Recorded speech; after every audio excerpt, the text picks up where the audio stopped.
3D printing मतलब digital डिजाइनों को हमारे सामने हकीकत में बदलने वाली टेक्नोलॉजी। ये पहले से ही कमाल की थी, लेकिन अब ये और भी बेहतर हो रही है। और जानते हैं इसका राज क्या है? एक नया और बहुत ही पावरफुल साथी, आर्टिफिशियल इंटेलिजेंस।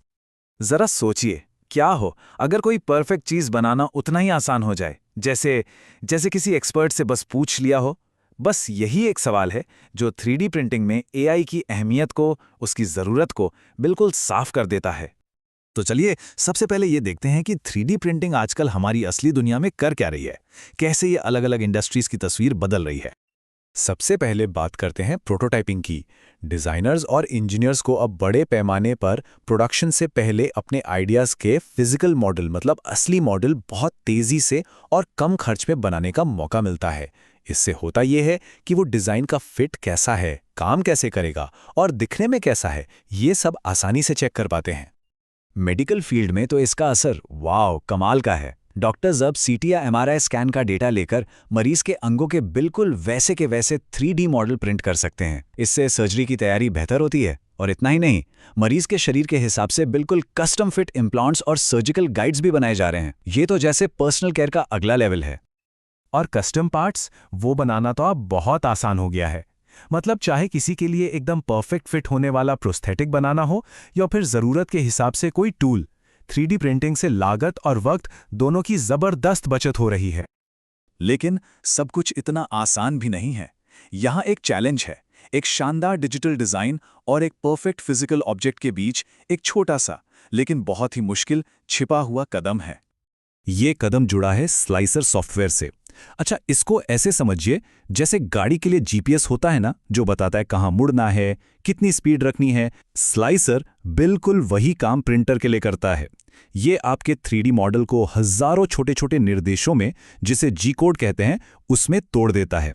तो फाइनल प्रोडक्ट कैसा बनेगा, ये पूरी तरह से स्लाइसर की सेटिंग्स पर ही निर्भर करता है। तो यहीं आती है असली दुविधा। मैनुअल सेटिंग्स में हमेशा एक समझौता करना पड़ता है। अगर प्रिंट की स्पीड बढ़ा दी तो अक्सर उसकी मजबूती या डिटेलिंग कम हो जाती है, और अगर मजबूती या डिटेल पर फोकस किया तो प्रिंट में बहुत ज़्यादा वक्त लग जाता है।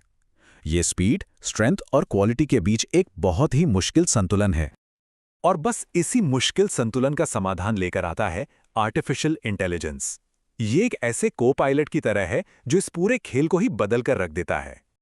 एआई को समझिए जैसे कोई एक्सपर्ट इंजीनियर है जो हमेशा साथ खड़ा है, हर कदम पर गाइड कर रहा है। ये 3D मॉडल को एनालाइज करता है और वो जो स्पीड और स्ट्रेंथ वाले मुश्किल समझौते हैं ना, उन्हें खुद ब खुद संभालता है। और सबसे बड़ी बात, ये समस्या होने से पहले ही उसे भांप लेता है। तो सवाल है, ये काम करता कैसे है? सिंपल है। सबसे पहले एआई मॉडल की बनावट को समझता है, फिर मशीन लर्निंग का इस्तेमाल करके अनुमान लगाता है कि प्रिंट कहाँ कहाँ फेल हो सकता है। इसके बाद ये स्लाइसर की सेटिंग्स को अपने आप ऑप्टिमाइज करता है, मतलब बेस्ट सेटिंग्स चुनता है, और आखिर में एक बेहतर जी कोड तैयार करता है जो सीधा प्रिंटर को भेज दिया जाता है। चलिए, थ्योरी बहुत हो गई, अब इसे एक्शन में देखते हैं। एक असल दुनिया का उदाहरण लेते हैं, ऑर्का स्लाइसर का, जो एक एआई पावर्ड स्लाइसर है। जरा इस टेबल पर नजर डालिए।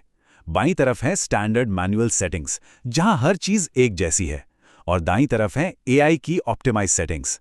देखिए, एआई लेयर की ऊंचाई और इनफिल को एडेप्टिव बना देता है। इसका मतलब यह है कि जहां ज्यादा मजबूती चाहिए वहां सेटिंग्स अलग होंगी, और जहां जरूरत नहीं है वहां अलग, ताकि टाइम और मटेरियल बच सके। यह काम इतनी सटीकता से हाथ से करना लगभग नामुमकिन है। और इसका नतीजा, ये बार चार्ट सब कुछ साफ साफ बता रहा है।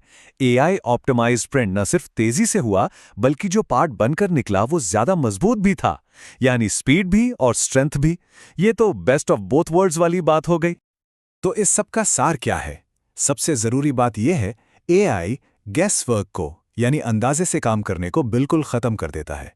इससे गलतियां कम होती हैं, मटेरियल बर्बाद नहीं होता, और जो फाइनल प्रोडक्ट बनता है वो बेहतर होता है। ये 3D प्रिंटिंग और एआई के बीच एक सच्ची साझेदारी है। आज एआई चीजों को परफेक्ट बना रहा है, लेकिन असली सवाल तो यह है कि आने वाले कल में ये टेक्नोलॉजी हमारे लिए कौन सी नई दुनिया बनाएगी? ये सोचने वाली बात है।